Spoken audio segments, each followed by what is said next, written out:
शं शनैश्चराय नमः। ॐ सूर्यपुत्राय नमः। ॐ छायापुत्राय नमः। ॐ नीलवर्णाय नमः। ॐ नीलाञ्जनसमाभासं शनिदेवं नमाम्यहम्। सूर्यपुत्रं महावीरं भक्तानुग्रहकारकम्। छायासुतं महातेजं मन्दगत्यावभासितम्।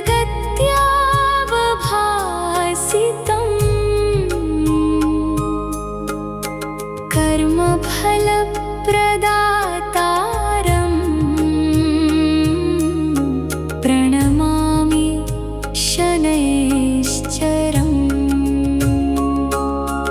धर्ममार्गप्रदर्शकं न्यायमार्गप्रवर्तकं दुःखदारिद्र्यहर्तारं नमामि रविनन्दनं। शान्तिं देहि महादेव शनेश्वर नमोऽस्तु ते। भक्तानां भयभङ्गाय कृपादृष्टिं प्रयच्छ मे। अज्ञानतिमिरं हित्वा ज्ञानदीपं प्रदीपय। कर्मणा शुद्धिमापन्ना भक्तिं मे त्वं प्रयच्छ भोः।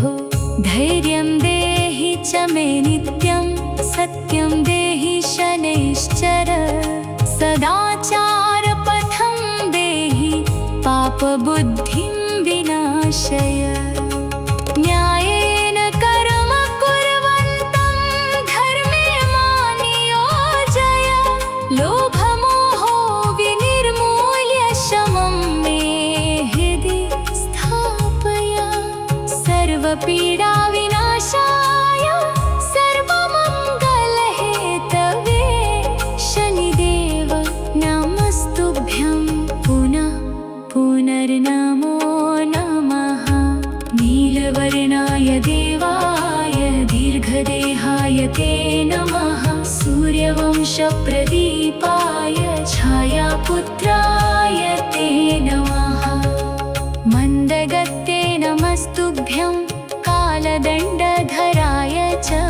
कर्मसाक्षिणे देवाय शनैश्चर नमोऽस्तु ते। यः स्मरेत् त्वं प्रातरेव श्रद्धाभक्तिसंयुतः स तु धैर्यं समाप्नोति धर्मे नित्यं प्रवर्तते। शनिवारस्य पुण्येऽस्मिन् दिने त्वां प्रणमाम्यहम्। कृपां कुरु महादेव भक्तवाञ्छां प्रपूरय। करुणासागरं देवं भक्तानां हितकारकं दुःखशोकप्रशमनं वन्दे सूर्यात्मजं प्रभुम्। कर्मणां फलदातारं लोकानां हितकारकं सत्यधर्मप्रकाशं तं शनिदेवं नमाम्यहम्। विपदां विनिहन्तारं धैर्यदं शुभदायकम् अन्धकारविनाशाय भजे त्वां शनैश्चरम्। मनःशुद्धिं च मे देहि बुद्धिं देहि शुभप्रदां। सन्मार्गे स्थापय नित्यं सूर्यपुत्र नमोऽस्तु ते। सर्वरोगप्रशान्त्यर्थं सर्वदुःखविमोचनं शरणागतपालं त्वां शनिदेवं नमाम्यहम्। ॐ कर्मफलदाते नमः। ॐ धर्मपालाय नमः। ॐ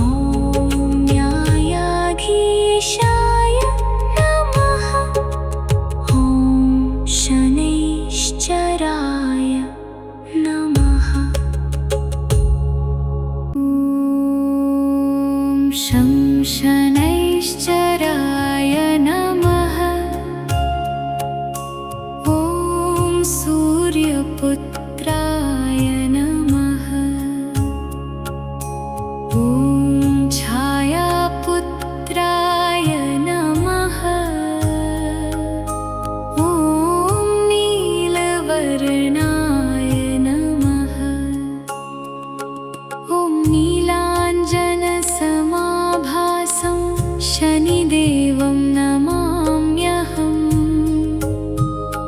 सूर्यपुत्रं महावीरं भक्तानुग्रहकारकम्।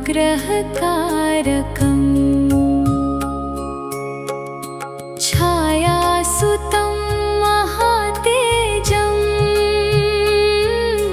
मन्दगत्यावभासितम्।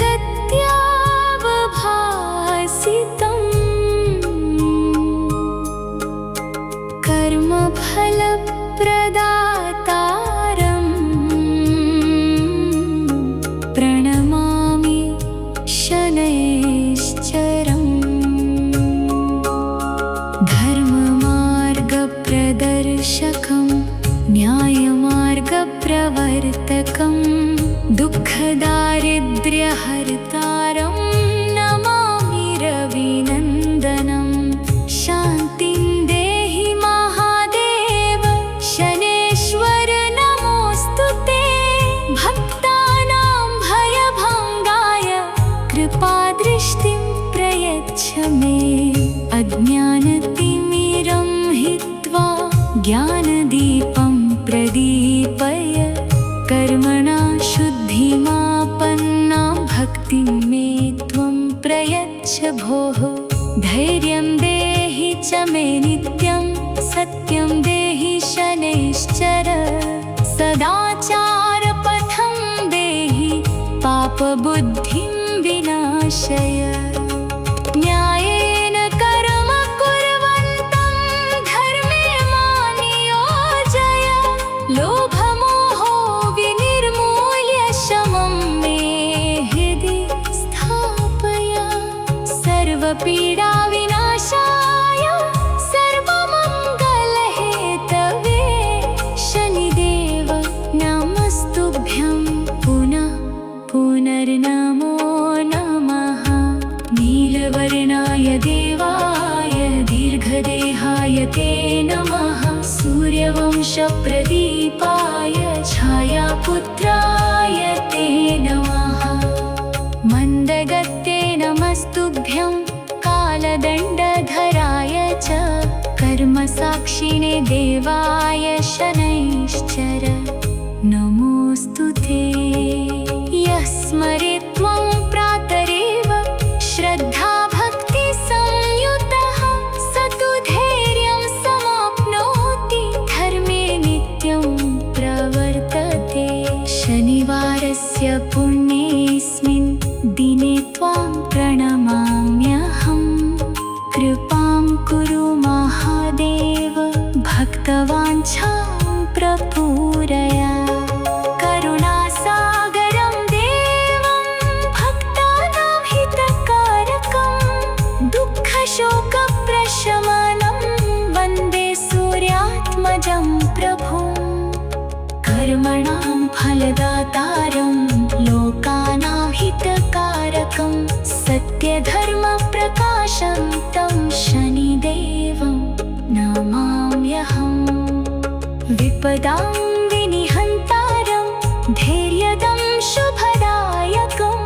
अन्धकारविनाशाय भजे त्वां शनैश्चरम्। मनःशुद्धिं च मे देहि बुद्धिं देहि शुभप्रदां। सन्मार्गे स्थापय नित्यं सूर्यपुत्र नमोऽस्तु ते। सर्वरोगप्रशान्त्यर्थं सर्वदुःखविमोचनं शरणागतपालं त्वां शनिदेवं नमाम्यहम्। ॐ कर्मफलदाते नमः। ॐ धर्मपालाय नमः। ॐ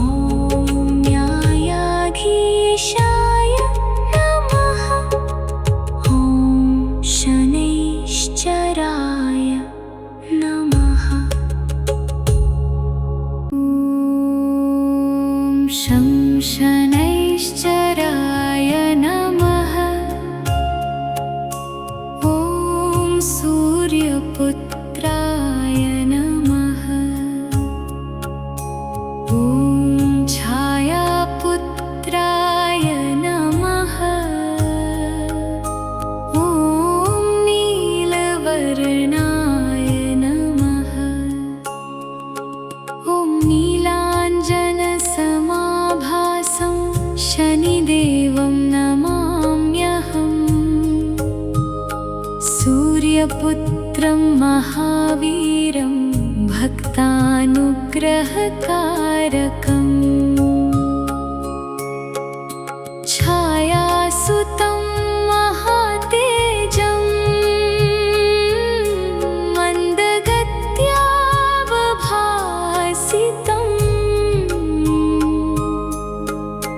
कर्मफलप्रदातारं प्रणमामि शनैश्चरम्। धर्ममार्गप्रदर्शकं न्यायमार्गप्रवर्तकं दुःखदारिद्र्यहर्तारं नमामि रविनन्दनं। शान्तिं देहि महादेव शनेश्वर नमोऽस्तु ते। भक्तानां भयभङ्गाय कृपादृष्टिं प्रयच्छ मे। अज्ञानतिमिरं हित्वा ज्ञानदीपं प्रदीपय। कर्मणा शुद्धिमापन्ना भक्तिं मे त्वं प्रयच्छ भोः। धैर्यं देहि च मे नित्यं सत्यं देहि शनैश्चर। सदाचारपथं देहि पापबुद्धिं विनाशय। न्यायेन कर्म कुर्वन्तं धर्मे मां नियोजय। लोभमोहो विनिर्मूल्य शमं मे हृदि स्थापय। सर्वपीडाविनाशाय सर्वमङ्गलहेतवे शनिदेव नमस्तुभ्यं पुनः पुनर्नमो नमः। नीलवर्णाय देवाय दीर्घदेहाय ते नमः। सूर्यवंशप्रदीपाय छायापुत्राय ते नमः। मन्दगत्ये नमस्तुभ्यं कालदण्डधराय च। कर्मसाक्षिणे देवाय शनैश्चर नमोऽस्तु ते। यः स्मरेत् त्वं प्रातरेव श्रद्धाभक्तिसंयुतः स तु धैर्यं समाप्नोति। धर्मे नित्यं प्रवर्तते। शनिवारस्य पुण्येऽस्मिन् दिने त्वां प्रणमाम्यहम्। कृपां कुरु महादेव भक्तवाञ्छां प्रपूरय। करुणासागरं देवं भक्तानां हितकारकं दुःखशोकप्रशमनं वन्दे सूर्यात्मजं प्रभुम्। कर्मणां फलदातारं लोकानां हितकारकं सत्यधर्मप्रकाशं तं शनिदेवं नमाम्यहम्। विपदां विनिहन्तारं धैर्यदं शुभदायकम् अन्धकारविनाशाय भजे त्वां शनैश्चरम्। मनःशुद्धिं च मे देहि बुद्धिं देहि शुभप्रदां। सन्मार्गे स्थापय नित्यं सूर्यपुत्र नमोऽस्तु ते। सर्वरोगप्रशान्त्यर्थं सर्वदुःखविमोचनं शरणागतपालं त्वां शनिदेवं नमाम्यहम्। ॐ कर्मफलदाते नमः। ॐ धर्मपालाय नमः। ॐ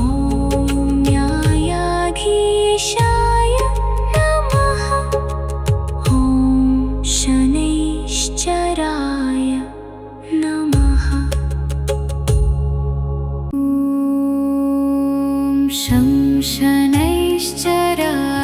नमः। ॐ सूर्यपुत्राय नमः। ॐ छायापुत्राय नमः। ॐ नीलवर्णाय नमः। ॐ नीलाञ्जनसमाभासं शनिदेवं नमाम्यहम्। सूर्यपुत्रं महावीरं भक्तानुग्रहकारकम्।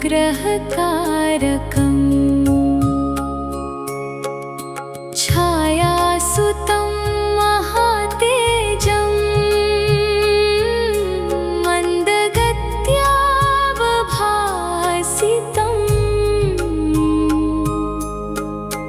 कर्मफलप्रदातारं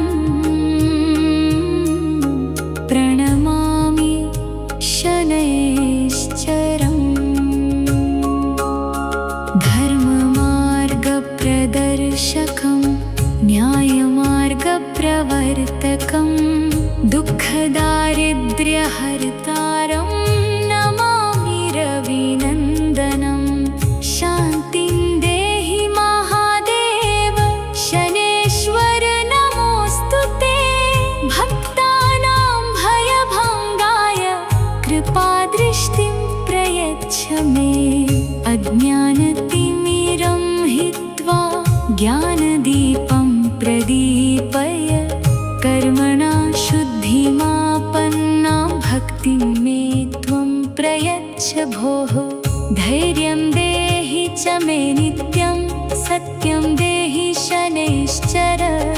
सदाचारपथं देहि पापबुद्धिं विनाशय। न्यायेन कर्म कुर्वन्तं धर्मे मानियोजय। लोभमोहो विनिर्मूल्य शमं मे हृदि स्थापय। सर्वपीडाविनाशाय सर्वमङ्गलहेतवे शनिदेव नमस्तुभ्यं पुनः पुनर्नमो नमः। नीलवर्णाय देवाय दीर्घदेहाय ते नमः। सूर्यवंशप्रदीपाय छायापुत्राय ते नमः। मन्दगत्ते नमस्तुभ्यं कालदण्डधराय च। कर्मसाक्षिणे देवाय शनैश्चर नमोऽस्तु ते। यः स्मरेत् त्वं प्रातरेव श्रद्धाभक्तिसंयुतः स तु धैर्यं समाप्नोति धर्मे नित्यं प्रवर्तते।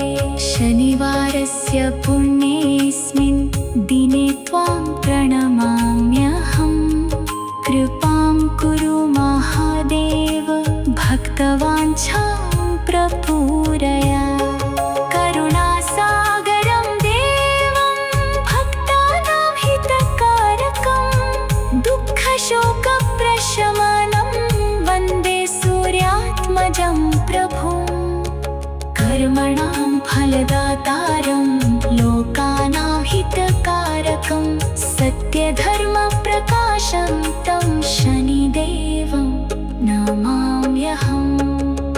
विपदां विनिहन्तारं धैर्यदं शुभदायकम् अन्धकारविनाशाय भजे त्वां शनैश्चरम्। मनःशुद्धिं च मे देहि बुद्धिं देहि शुभप्रदां। सन्मार्गे स्थापय नित्यं सूर्यपुत्र नमोऽस्तु ते। सर्वरोगप्रशान्त्यर्थं सर्वदुःखविमोचनं शरणागतपालं त्वां शनिदेवं नमाम्यहम्। ॐ कर्मफलदाते नमः। ॐ धर्मपालाय नमः। ॐ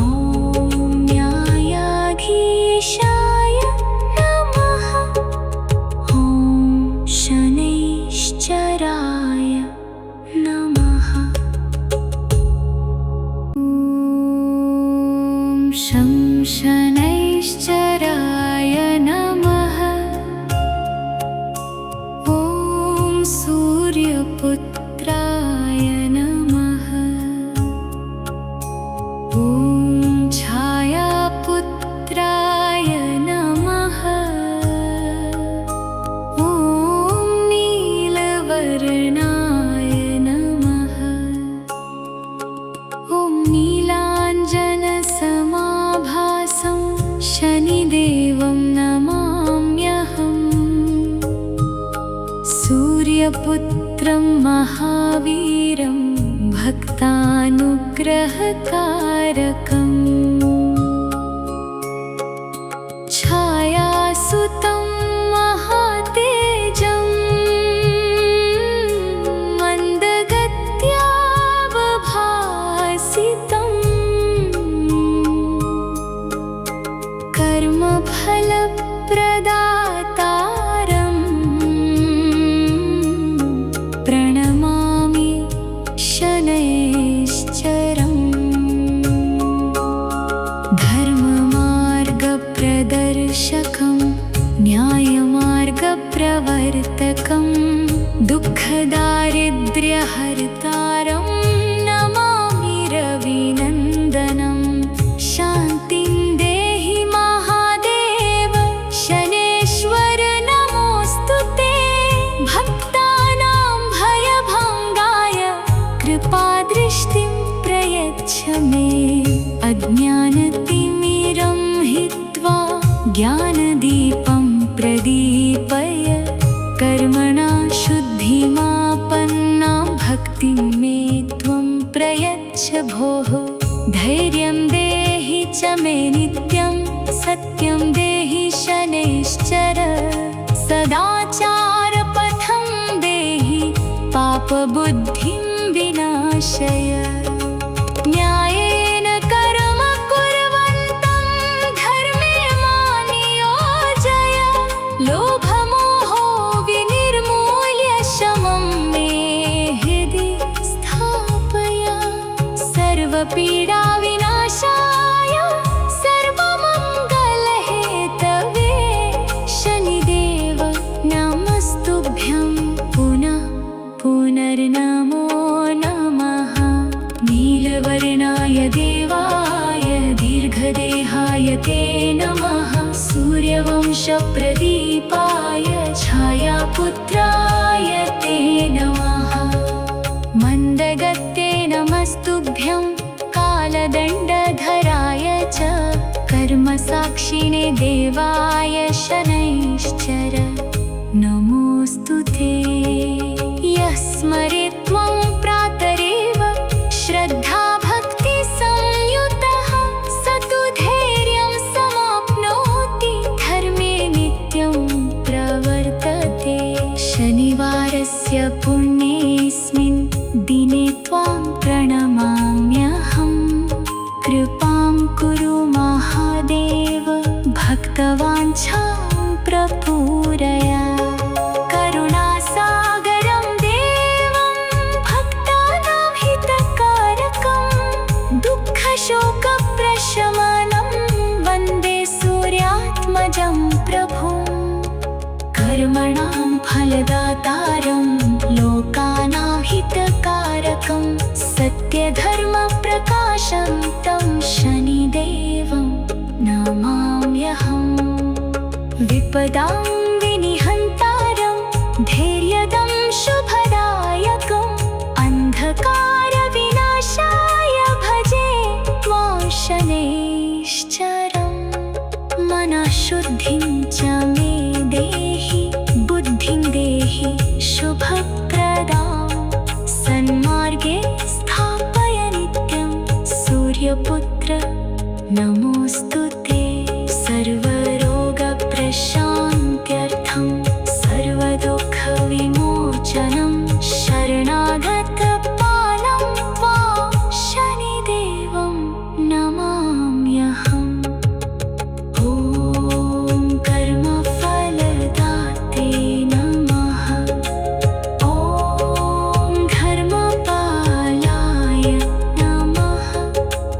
ॐ न्यायाय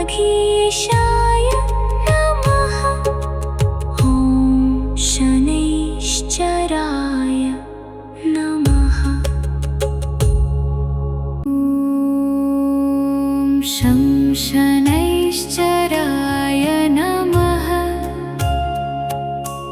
ॐ सूर्यपुत्राय नमः। ॐ छायापुत्राय नमः। ॐ नीलवर्णाय नमः। ॐ नीलाञ्जनसमाभासं शनिदेवं नमाम्यहम्।